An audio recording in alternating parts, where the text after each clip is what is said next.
La cantina del Nexus Prime siempre estaba oscura, pero esta noche se sentía más oscura de lo habitual. El humo se elevaba por el aire procedente de una docena de especies alienígenas diferentes, cada una fumando algo que probablemente mataría a un humano en minutos. La música era fuerte y áspera, mezclando sonidos de toda la galaxia en algo que lastimaba la mayoría de los oídos. En la cabina de la esquina, lejos de la luz y el ruido, estaba sentada una figura que hacía que incluso los contrabandistas y piratas más rudos apartaran la mirada. Scar era un colono, uno de la raza guerrera que una vez aterrorizó 3 sistemas estelares. Su cuerpo estaba cubierto por una piel gruesa y oscura que parecía un caparazón y que podía detener la mayoría de las armas de energía. 4 poderosos brazos que terminaban en garras afiladas descansaban sobre la mesa de metal. Sus ojos compuestos, como los de un insecto, pero más grandes que platos de comida, deberían haber estado escaneando la habitación en busca de amenazas.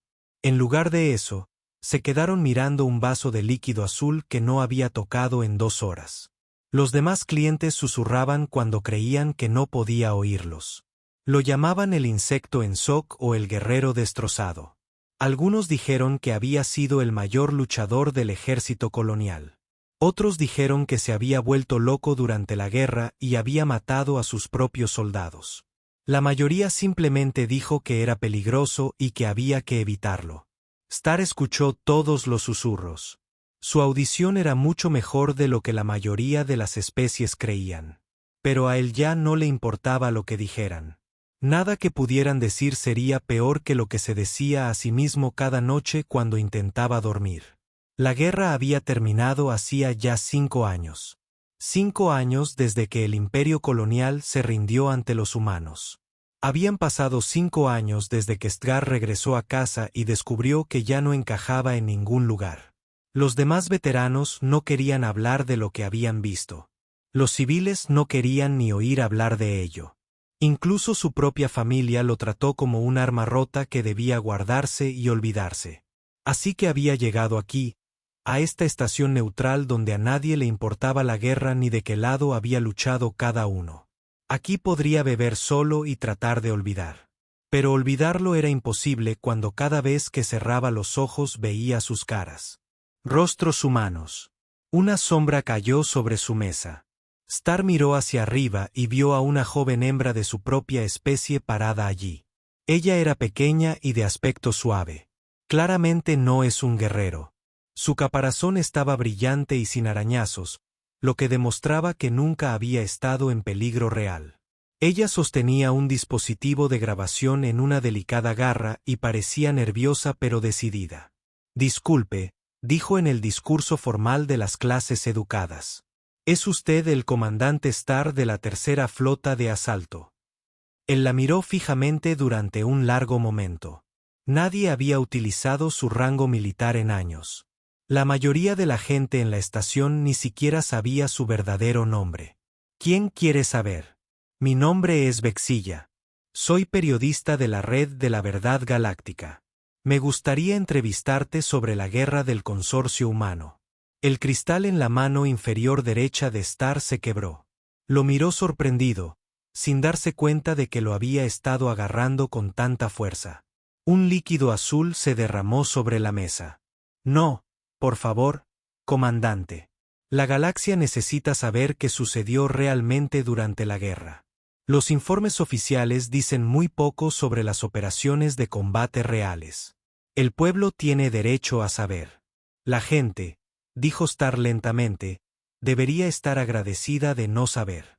Se puso de pie y su enorme figura se alzó sobre el pequeño periodista. Encuentra a alguien más a quien molestar. Vexilla no retrocedió, aunque podía oler su miedo. Comandante, he leído su historial de servicio.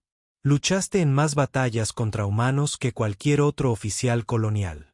Estuviste allí desde el primer enfrentamiento hasta la rendición final.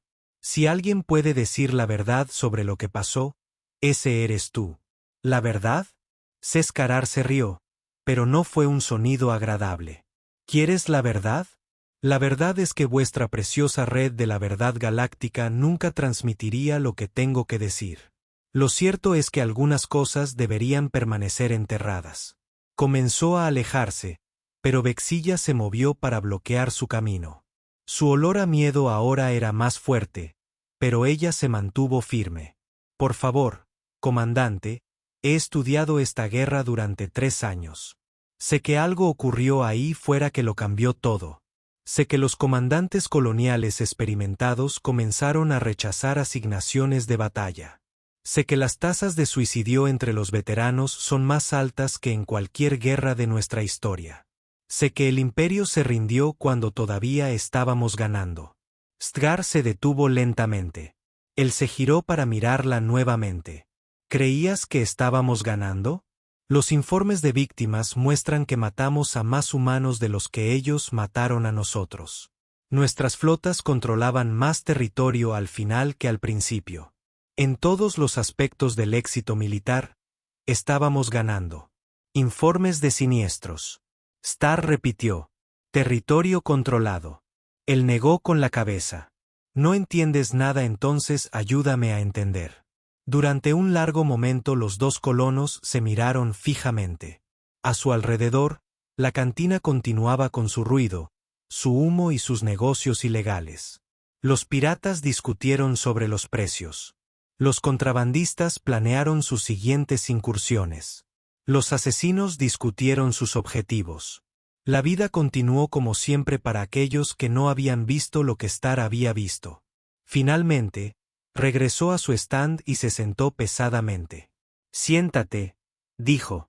Vexilla se apresuró a tomar asiento frente a él, colocando su dispositivo de grabación en la mesa entre ellos. Sus garras temblaron levemente cuando lo activó. «¿Quieres saber sobre la guerra?», Setar dijo en voz baja. «¿Quieres saber por qué nos rendimos cuando los informes decían que estábamos ganando? Bueno, te lo diré. Pero entiende esto, joven.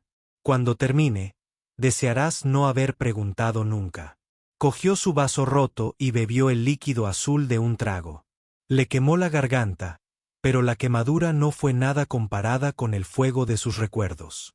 «Lo primero que hay que entender sobre los humanos», comenzó, «es que no luchan guerras como lo hacen las especies civilizadas. No siguen las reglas. A ellos no les importa el honor ni la gloria ni mostrar misericordia a los derrotados. Luchan como animales acorralados, excepto que los animales se dan por vencidos cuando saben que no pueden ganar. Los humanos nunca se rinden». Vexilla se inclinó hacia adelante y su dispositivo de grabación captó cada palabra. «Cuéntame sobre tu primera batalla contra ellos». Starr cerró sus ojos compuestos y de repente estaba allí hace 5 años, en una colonia minera en el borde del espacio humano. Cuando todos pensaban que la guerra terminaría en unos meses. Cuando todavía pensaban que los humanos éramos simplemente otra especie débil, lista para ser conquistada. Se suponía que sería fácil, dijo.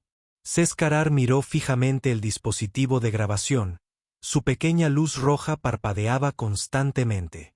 Los recuerdos que había enterrado durante 5 años estaban volviendo a la superficie. Podía sentir que su mano comenzaba a temblar nuevamente. «La colonia minera de Kepler», dijo finalmente. «Ahí fue donde vi por primera vez a humanos pelear. Ahí fue donde todo empezó a ir mal». Hizo una señal para que le sirvieran otra bebida. El camarero, una criatura de 6 brazos del borde exterior, lo trajo rápidamente y se fue sin decir palabra. Todos en Nexus Prime sabían que era mejor no molestar a Starr cuando bebía. «Llevábamos 2 meses en guerra», continuó. «El imperio colonial se expandía como siempre. Llegábamos a un sistema, exigíamos la rendición, y la mayoría de las especies se rendía sin luchar. Las que luchaban solían durar unas pocas horas como máximo». Vexilla ajustó su grabadora. «Pero los humanos eran diferentes. Eran nuevos en el espacio. Su tecnología era primitiva. Sus naves eran lentas y sus armas débiles. Nuestra inteligencia decía que solo habían estado librando guerras entre ellos hasta hacía poco. Esperábamos que se rindieran en cuanto vieran llegar nuestra flota». Setar tomó un largo trago. El alcohol quemaba, pero le ayudó a calmar los nervios. Yo era un joven oficial entonces, ansioso por demostrar mi valía. Este iba a ser mi primer mando real en batalla. 3 batallones de tropas de choque coloniales contra una operación minera humana. Debería haber terminado en minutos. ¿Qué pasó? Salimos del espacio de Salto justo a tiempo. La colonia minera estaba construida en un asteroide. Tal como decía nuestro informe de inteligencia, unos 5.000 mineros humanos y sus familias. Se suponía que la fuerza de defensa estaría formada por unos 50 soldados humanos con equipo básico. Starr hizo una pausa. Recordando la confianza que tenían todos, el entusiasmo de los jóvenes guerreros por finalmente luchar contra los famosos humanos de los que tanto habían oído hablar. Envié la exigencia de rendición estándar. La mayoría de las especies responden en minutos, ya sea rindiéndose o pidiendo condiciones. Los humanos tardaron 6 horas en responder. ¿6 horas? ¿Por qué tanto tiempo? Más tarde descubrimos que estaban evacuando a los civiles, mujeres, niños, ancianos, a cualquiera que no pudiera luchar. Los subían a lanzaderas mineras y naves de carga, a todo lo que pudiera volar.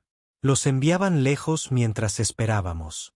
Vexilla tomó notas en un pequeño bloc. Eso parece razonable. Proteger a los no combatientes es una práctica habitual, ¿no? Starr la miró con sus grandes ojos compuestos. Cuando aparece una flota colonial, la mayoría de las especies se rinden inmediatamente para proteger a sus civiles. No pierden tiempo en desplazarlos.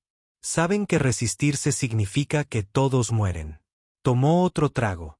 Cuando los humanos finalmente respondieron a nuestra exigencia de rendición, fue una sola palabra transmitida en todas las frecuencias. No, no nos negamos, ni necesitamos más tiempo, ni nos dejen negociar. Simplemente no. Así que atacaron. Ordené una estándar. Asalto.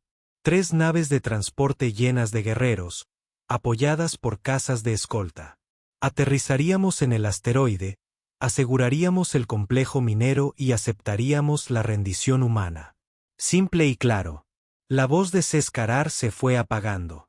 El primer transporte explotó antes de llegar al asteroide. Los humanos habían escondido lanzamisiles en el equipo minero. Viejos misiles primitivos que nuestros sensores apenas detectaron, pero había cientos. El segundo transporte llegó a la superficie, pero fue destruido nada más aterrizar. Los humanos habían convertido sus explosivos mineros en bombas y los habían enterrado por todas partes alrededor de las zonas de aterrizaje. Y el tercer transporte, mi transporte, aterrizamos en lo que parecía una zona vacía, lejos del complejo minero principal. Sin misiles, sin bombas. Creí que habíamos encontrado una zona de aterrizaje segura. Sescarar hizo una pausa, sus garras repiqueteando contra la mesa. Nos equivocábamos. Los humanos nos habían estado esperando. Cerró los ojos y volvió allí. El polvo rojo del asteroide bajo sus pies, el extraño aire enrarecido de la colonia humana, la emoción de su primera batalla real convirtiéndose en confusión y luego en horror. Se suponía que había 50 soldados humanos. Contamos al menos 200 posiciones de tiro tan pronto como bajamos de nuestro transporte. Habían convertido cada pieza de equipo minero en un arma. Las máquinas perforadoras se convirtieron en ametralladoras. Las trituradoras de guerra en artillería. Incluso sus vehículos de construcción habían sido blindados y armados. Pero ustedes tenían tecnología y entrenamiento superiores, dijo Vexilla. Los guerreros coloniales son los mejores luchadores de la galaxia. Eso es lo que pensábamos también, dijo Starr con amargura. Creíamos que nuestros escudos de energía nos protegerían de sus armas primitivas. Creíamos que nuestra armadura avanzada nos haría casi invencibles. Creíamos que nuestro entrenamiento superior nos permitiría derrotarlos fácilmente. Nos equivocamos en todo. Abrió los ojos y miró fijamente al periodista. ¿Sabes cómo se ve un humano cuando lucha por su vida? Vexilla negó con la cabeza. Parecen demonios. Sus rostros cambian. Sus ojos se vuelven fríos y vacíos. Dejan de emitir sonidos, salvo por comunicaciones cortas y agudas. Se mueven de forma diferente, como depredadores cazando a sus presas. La voz de Sescarar se volvió distante. Vi a un soldado humano tomar un impacto directo de un rifle de energía. Le quemó la armadura y el pecho, una herida mortal que debería haberlo derribado al instante. ¿Sabes qué hizo? No. Y siguió luchando. Usó su propia sangre para marcar objetivos para sus compañeros. Se arrastró más cerca de nuestra posición, arrastrándose por el suelo con un agujero quemado en su cuerpo. Cuando su rifle se quedó sin energía, comenzó a lanzar granadas. Cuando se quedaron sin granadas, usó un cuchillo. Eso es imposible. Ninguna criatura puede luchar con heridas así. Eso es lo que yo también pensé. Pero lo vi suceder. No solo una vez, sino una y otra vez. Humanos con huesos rotos que seguían disparando. Humanos con extremidades amputadas que seguían avanzando. Humanos que deberían haber muerto hacía horas que seguían encontrando formas de hacernos daño. Star pidió otra bebida. Sus manos temblaban aún más. El peor era su líder. Un sargento humano llamado Jake Morrison. Nunca olvidaré ese nombre. ¿Qué lo hacía diferente? Le habían disparado 7 veces. 7 veces. Su armadura estaba agrietada y sangraba. Una de los brazos colgaban inútiles a sus costados. Pero él seguía dando órdenes, seguía moviendo a sus soldados por el campo de batalla, seguía encontrando nuevas formas de atacarnos. Durante 18 horas, este humano destrozado y su escuadrón de heridos que caminaban mantuvieron su posición contra 3 batallones de nuestros mejores guerreros. 18 horas. Vexilla parecía confundido. Pero al final debieron haber ganado. Los informes dicen que la colonia cayó. Ganamos, dijo Sescar, con la voz llena de dolor. Tomamos la colonia, pero nos costó casi 1000 guerreros derrotar a 50 humanos, 1000 de nuestros mejores combatientes tomar una pequeña operación minera. Cuando finalmente invadimos su posición, descubrimos que habían estado luchando sin comida durante las últimas 8 horas y sin agua durante las últimas 4. Habían usado sus suministros médicos para mantener sus armas en funcionamiento en lugar de curar sus heridas. Y encontramos el cuerpo de Jake Morrison en el centro de su posición defensiva. Llevaba muerto 3 horas, pero sus soldados habían seguido luchando de todos modos, siguiendo las últimas órdenes que les había dado. Star terminó su bebida y dejó el vaso con cuidado. Eso fue mi primera batalla contra humanos. Me pareció inusual. Pensé que simplemente habíamos tenido mala suerte. Pensé que la siguiente batalla sería más fácil. Miró a Vexilla con ojos atormentados. En eso también me equivoqué. Scar pidió su 4ª copa de la noche. El alcohol no hacía nada para borrar los recuerdos, pero le ayudó a dejar de temblar. Frente a él, Vexilla esperaba pacientemente, con su grabadora aún grabando cada palabra. Después de la colonia Kepler, los comandantes militares nos dijeron que fue una casualidad. Dijeron que los humanos estaban desesperados porque era su primera batalla real. Dijeron que una vez que alcanzáramos sus colonias principales, se rendirían como cualquier especie razonable. Pero no lo hicieron. No, empeoraron. Sescar miró fijamente su vaso. 6 meses después, me ascendieron a comandante de flota. Mi primera gran misión fue la batalla del Anillo de los Titanes. Hizo una pausa, recordando la sala de reuniones donde habían planeado lo que creían que sería una victoria fácil. La confianza en cada rostro, los jóvenes oficiales ansiosos por alcanzar la gloria contra los famosos humanos. El Anillo de los Titanes era un sistema con 3 mundos habitables y una importante ruta marítima. Si lo controlábamos, podríamos cortar las líneas de suministro humanas a otras 12 colonias. Era estratégico, importante y estaba fuertemente defendido. ¿Cuántas naves tenían los humanos? Inteligencia decía 67 naves de guerra, además de naves de apoyo. Trajimos 120 naves, incluyendo 2 de nuestros mejores dreadnoughts. La batalla debería haber terminado en horas. Star dio un sorbo a su bebida.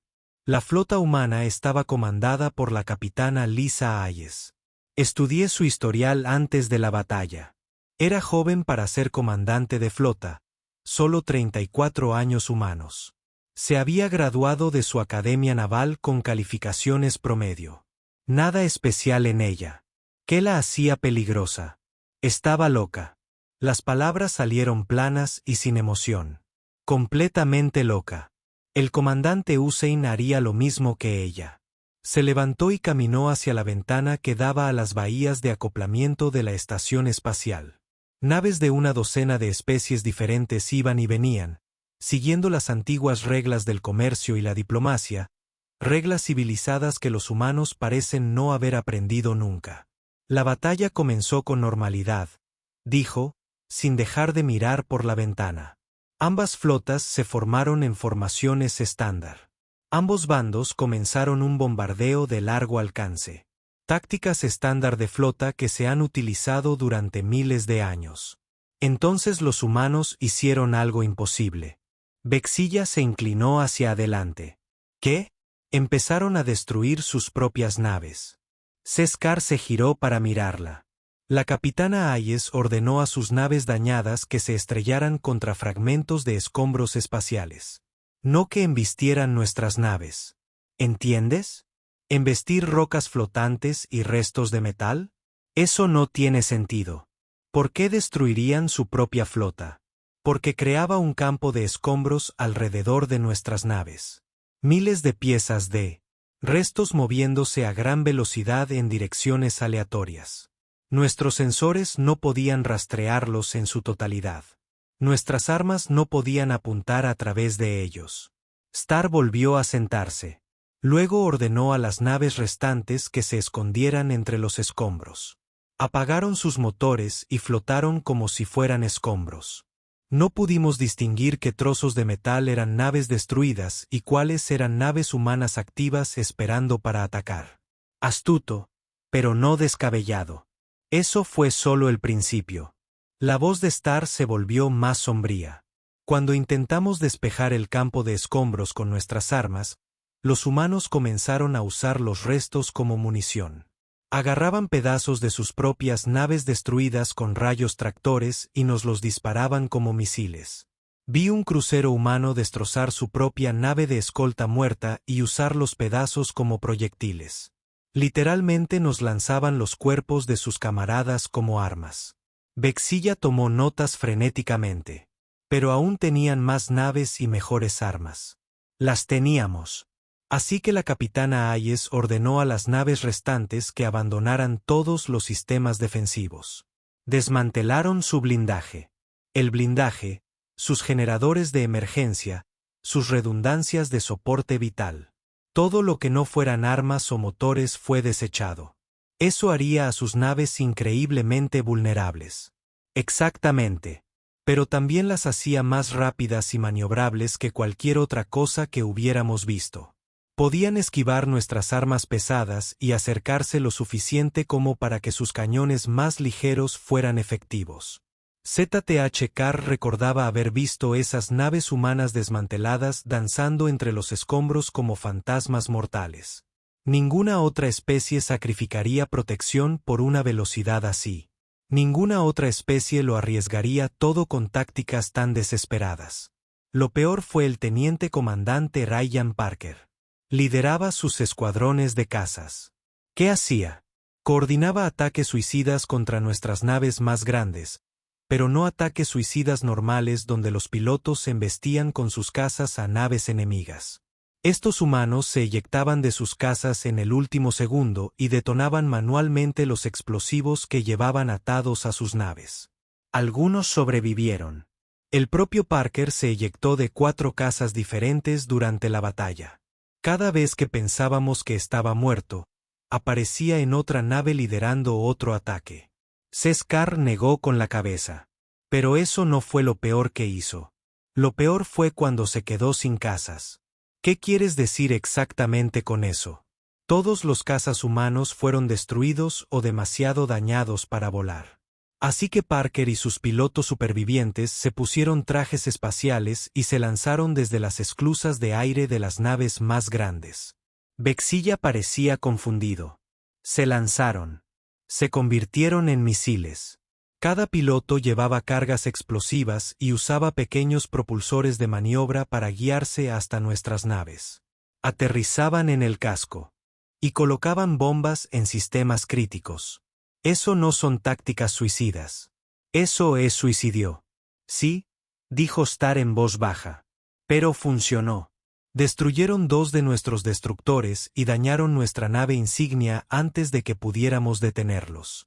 Tomó otro trago, intentando borrar el recuerdo de ver cuerpos humanos flotando en el espacio.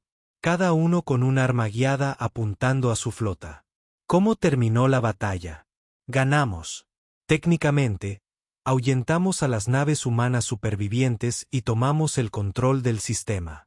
Pero perdimos 36 naves en el proceso. 36 naves para derrotar a una flota humana más pequeña que comenzó por destruyéndose a sí misma.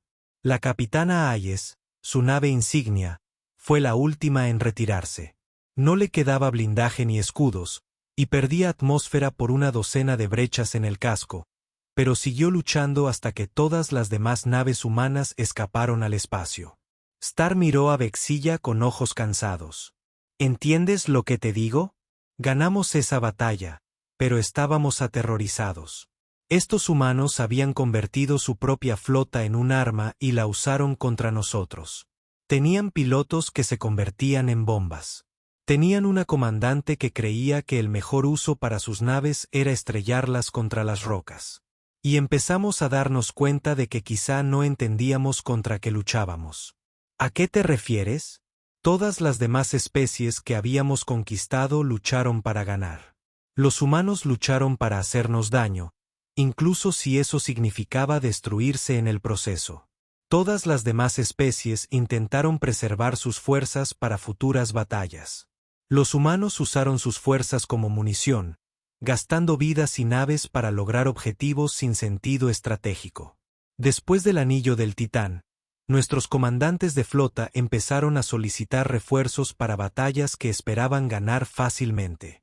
Nuestros pilotos empezaron a pedir mejores blindados y misiones más seguras. Nuestros almirantes buscaron maneras de evitar la confrontación directa con las fuerzas humanas.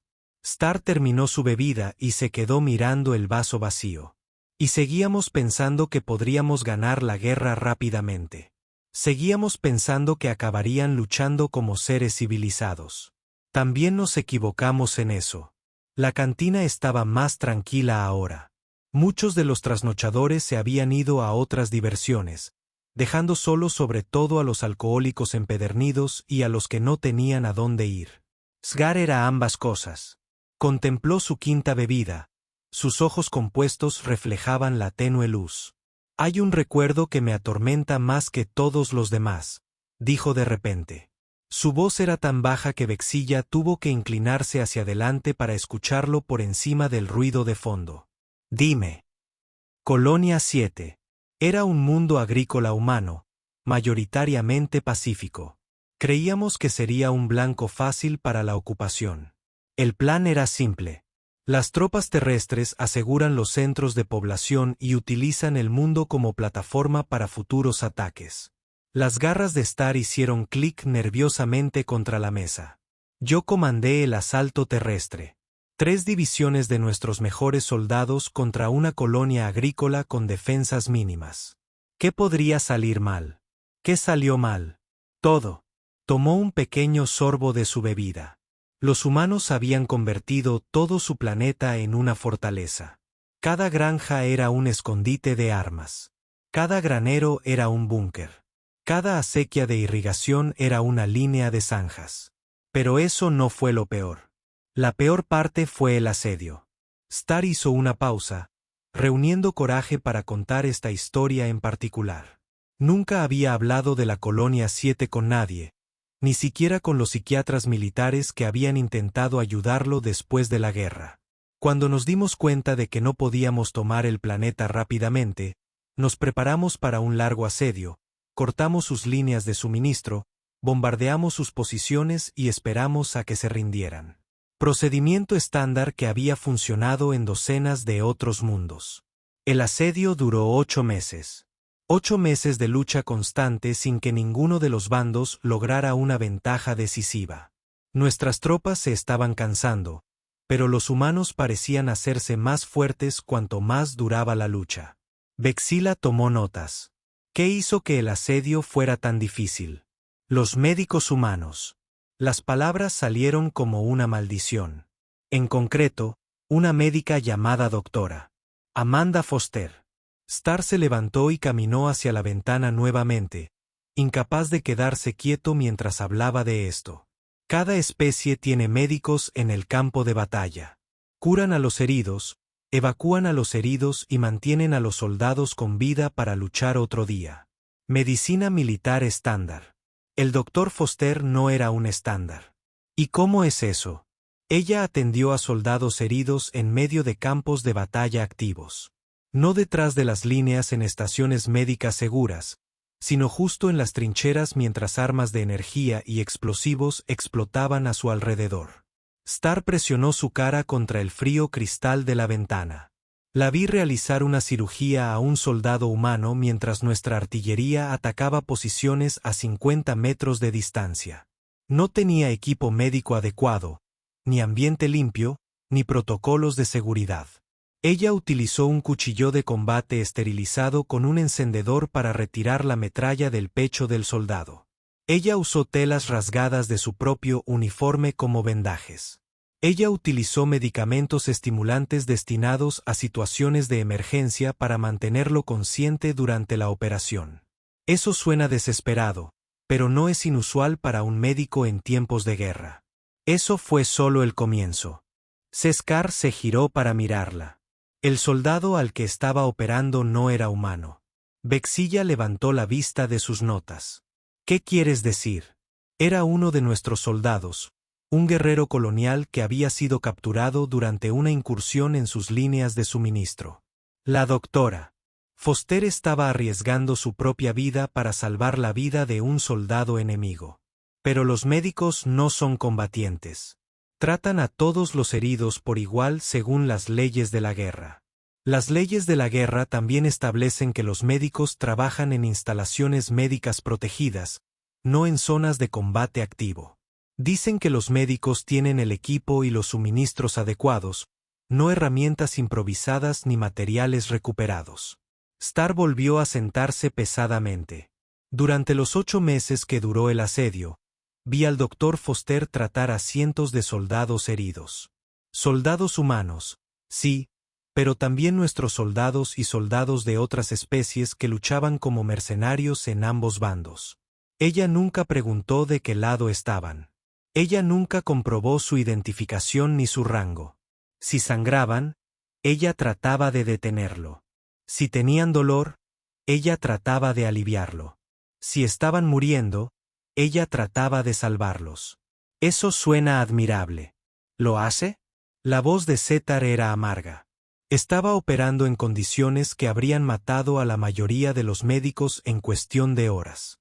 Sin dormir durante días, sin comida adecuada, sin agua limpia, constantemente bajo bombardeo de ambos lados, y ella estaba usando su propio cuerpo para salvar a otros.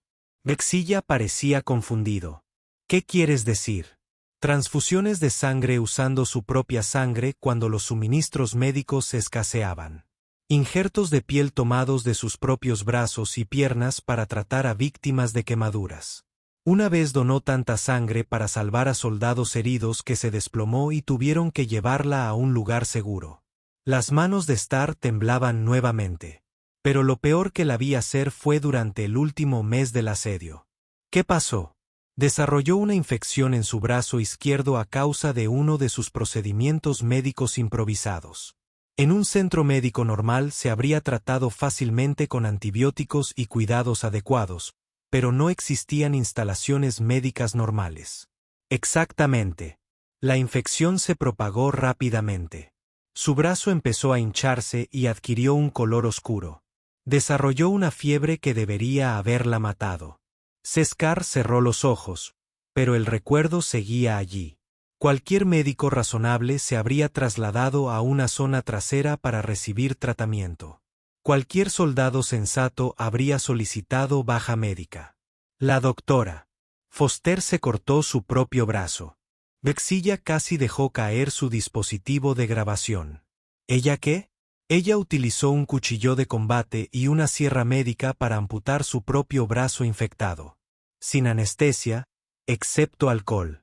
No hay herramientas quirúrgicas adecuadas. Sin ambiente estéril. Eso es imposible. Nadie podría realizarse una cirugía así. Lo vi suceder.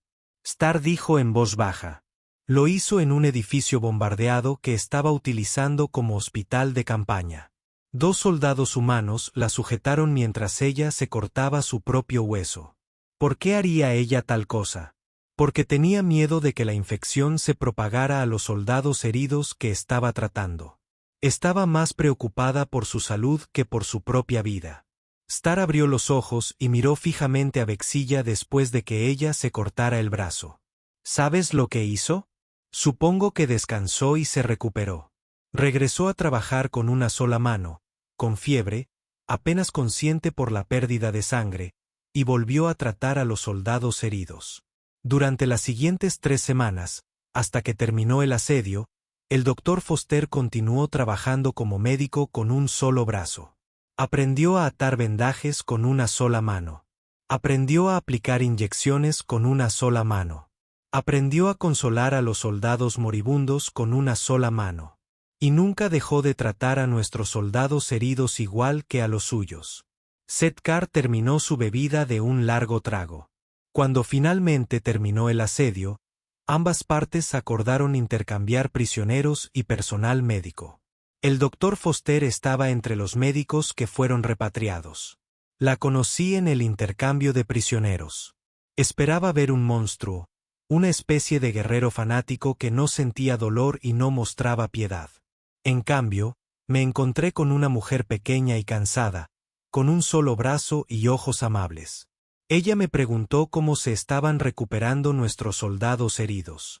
Ella me dio consejos médicos para tratar algunas de sus heridas. Ella me habló como si yo fuera un colega y no un enemigo, como si ambos fuéramos profesionales médicos que trabajábamos para bandos diferentes. Fexil estaba escribiendo furiosamente. ¿Qué le dijiste?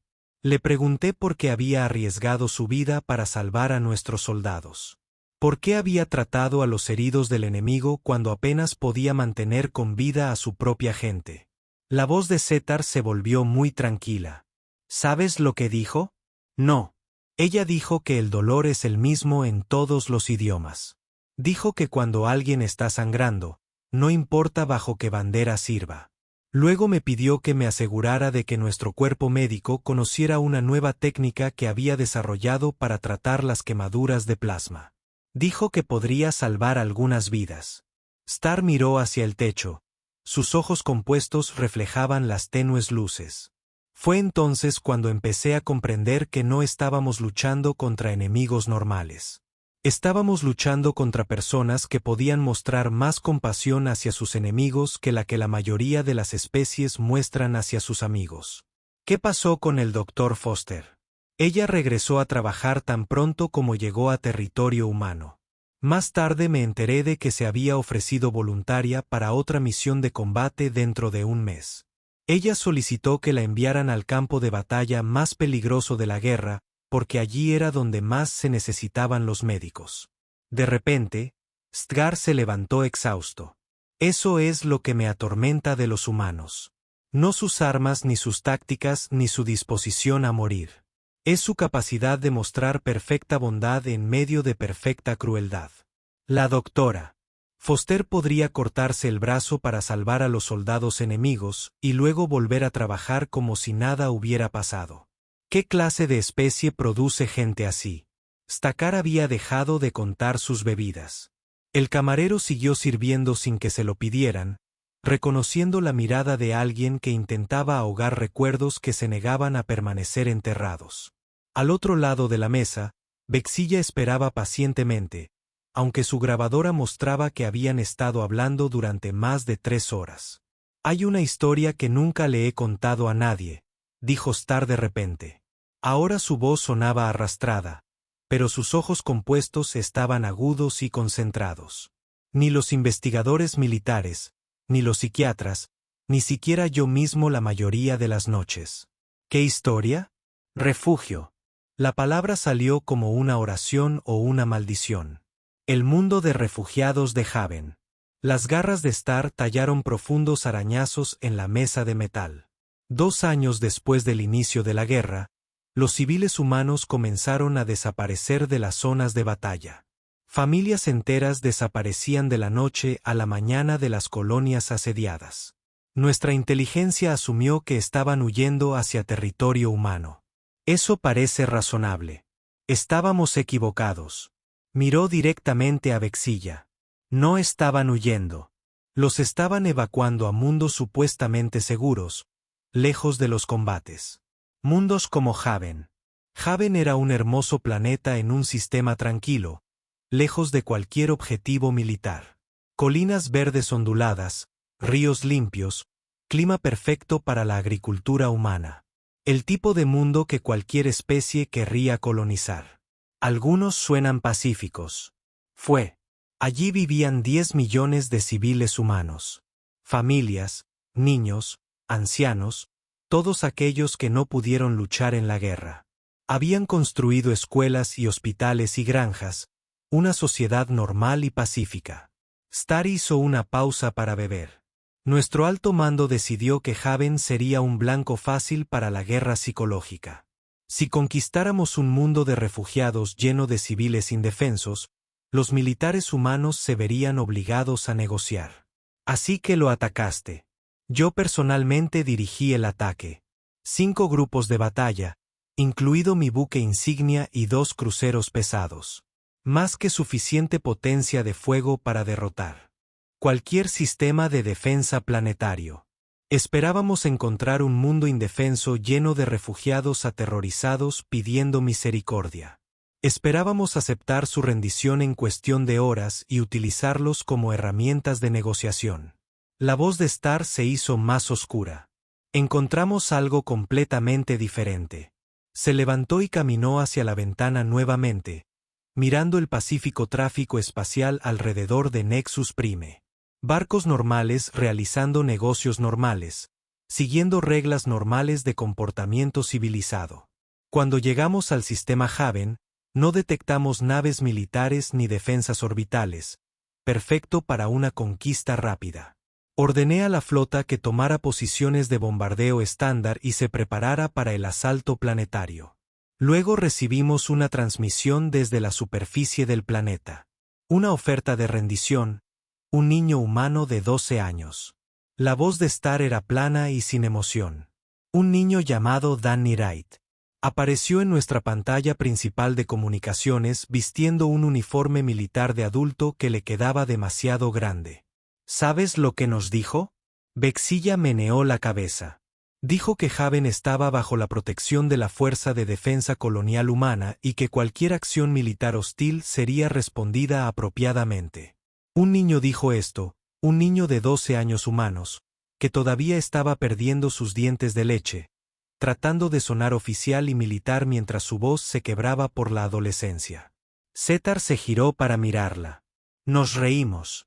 Mis oficiales pensaron que era una especie de broma o un intento desesperado de propaganda. Un mundo de refugiados que utiliza a los niños como portavoces porque no tienen personal militar real. ¿Qué hiciste? Ordené el bombardeo preliminar estándar de objetivos militares. Nada que pueda dañar a los civiles, solo destruir las redes de comunicación y los generadores de energía para facilitar la conquista. El bombardeo nunca llegó al planeta. Vexilla parecía confundida. ¿Qué lo detuvo? Los niños. Setkar volvió a sentarse pesadamente. Cientos de pequeñas naves espaciales fueron lanzadas desde la superficie del planeta tan pronto como abrimos fuego. No se trata de buques militares, sino de naves civiles, lanzaderas mineras, transportadores de carga e incluso pulverizadores agrícolas. Cada nave fue pilotada por niños humanos. Eso es imposible. Los niños no pueden volar en misiones militares. No estaban volando en misiones militares.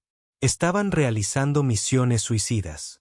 Las garras de Star hicieron clic rápidamente contra la mesa. Estos niños, algunos de tan solo 10 años humanos, estrellaban sus pequeñas naves contra nuestros proyectiles de bombardeo y las hacían explotar antes de que pudieran alcanzar el planeta. Pero eso mataría a los pilotos. Sí, los mató a todos. Todos los niños que fueron lanzados desde el planeta murieron durante la primera hora de batalla, pero detuvieron nuestro bombardeo.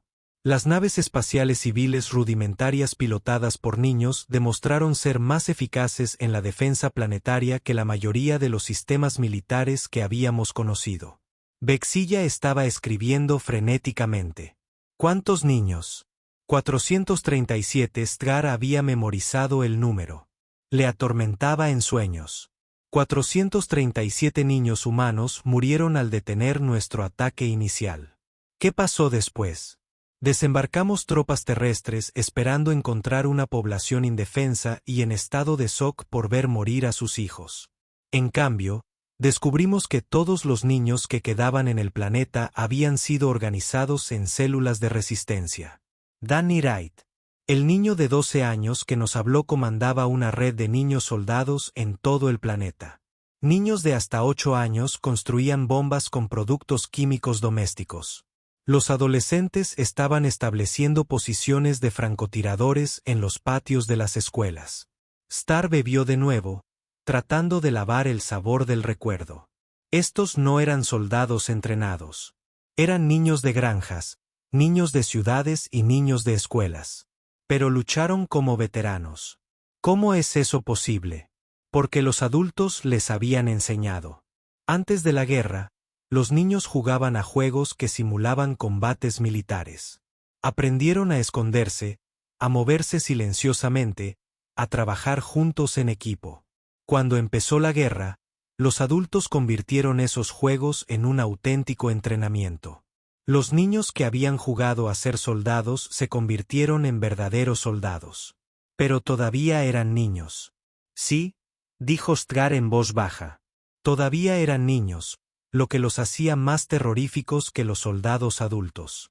¿Qué quieres decir? Los soldados adultos entienden el miedo. Saben cuando una situación es desesperada. Saben cuándo retirarse o rendirse para salvar sus vidas. Los niños no entienden las situaciones desesperadas. No se retiran. No se rinden. Siguen luchando hasta que ganan o hasta que mueren. Star cerró sus ojos compuestos. Vi a una niña humana de 10 años defender un puente estratégico durante 6 horas contra una compañía completa de nuestros guerreros. Tenía un dispositivo explosivo improvisado y órdenes de destruir el puente si intentábamos cruzar. Intentamos negociar con ella. Le ofrecimos comida, atención médica y un pasaje seguro a su familia. Ella nos ignoró completamente. Cuando intentamos apoderarnos de su posición, detonó el explosivo. El puente fue destruido junto con 12 de nuestros soldados y la propia niña. Mientras moría, ella se reía. Vexilla dejó de escribir, riendo. Los niños humanos se ríen cuando están emocionados o felices. Esta niña estaba feliz de haber completado su misión con éxito. La conquista de Haven tardó 3 meses. 3 meses para derrotar a un planeta defendido enteramente por niños y ancianos. Perdimos más de 2.000 soldados y capturamos un mundo que no tenía ningún valor militar. Stgar abrió los ojos. Pero lo peor vino después de ganar. ¿Qué quieres decir? Encontramos a Danny justo en las ruinas de lo que había sido una escuela. Él todavía estaba vivo, apenas, con heridas que deberían haberlo matado horas antes. Mis soldados querían ejecutarlo como criminal de guerra por organizar a niños soldados. Les ordené que proporcionaran tratamiento médico en su lugar. ¿Por qué? Porque quería entenderlo. Quería saber cómo un niño de 12 años podía organizar la resistencia de todo un planeta. Quería saber qué tipo de especie produce niños así. La voz de Seskar se volvió muy tranquila. Mientras nuestros médicos trataban sus heridas, Danny Wright me hizo una pregunta. ¿Qué pregunta? Preguntó si sus padres estaban orgullosos de él. Sus padres estaban muertos. Habían muerto en la primera ola de la guerra 2 años antes. Este niño había estado organizando la defensa planetaria mientras lloraba la pérdida de su familia. Cuando le dije que sus padres estaban muertos, ¿sabes lo que dijo? Fexilla meneó la cabeza. Dijo que estaba bien porque le habían enseñado todo lo que necesitaba saber antes de morir. Dijo que le habían enseñado que valía la pena luchar por algunas cosas, incluso sabiendo que no se podía ganar. Luego me pidió que me asegurara de que los niños más pequeños estuvieran bien cuidados porque tendrían miedo sin él para darles órdenes. Sedgar terminó su bebida. Danny Wright murió 3 horas después a causa de sus heridas. Sus últimas palabras fueron instrucciones para los demás niños prisioneros sobre cómo comportarse en cautiverio. Un niño de 12 años da instrucciones militares mientras muere por heridas de combate. Después de Haven, nuestros soldados comenzaron a solicitar traslados a otros frentes.